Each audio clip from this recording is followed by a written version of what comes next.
నమస్తే తెలుగు ఇక డీటెయిల్స్ చూస్తే కేసీఆర్ చేయలేని పనిని రేవంత్ రెడ్డి చేసి చూపించారని కాంగ్రెస్ సీనియర్ నేత మాజీ ఎంపీ వి హనుమంతరావు అభినందించారు. బతుకమ్మకుంట చెరువు రక్షణ కోసం తాను ఎన్నో పోరాటాలు చేసిన ఫలితం రాలేదని, కానీ ప్రస్తుత ముఖ్యమంత్రి రేవంత్ రెడ్డి విషయంలో ముందడుగు వేయడం ప్రజల అభినందనకు పాత్రమని అన్నారు. తెలంగాణ సంస్కృతికి ప్రతీకగా నిలిచే బతుకమ్మ పండుగకు సంబంధించి చెరువుల సంరక్షణ అత్యంత అవసరమని ఆయన స్పష్టం చేశారు. ఈ చర్యతో పర్యావరణ పరిరక్షణకు తోడ్పాటు లభిస్తుందని, ప్రజా ఆవశ్యకతలో కూడిన అడుగులు వేస్తుందని గత ప్రభుత్వంలో కానీ ఇవాళ ఉన్నటువంటి మన రెవెన్యూ కూడా డిపార్ట్మెంట్ దీన్ని కనుక్కోలేకపోయింది.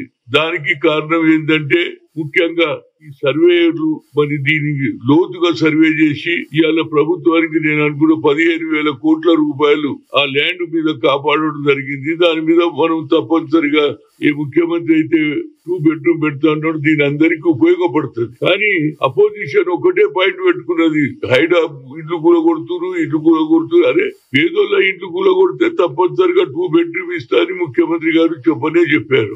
నా ఉద్దేశం ఏమిటంటే ఇట్లా ఎన్ని దగ్గర జరిగింది. ఎందుకంటే భూపారతిలో మరి ఇప్పటి వరకు అయితే ఏ భూమిని కబ్జా చేసిందైతే కనిపిస్తలేదు.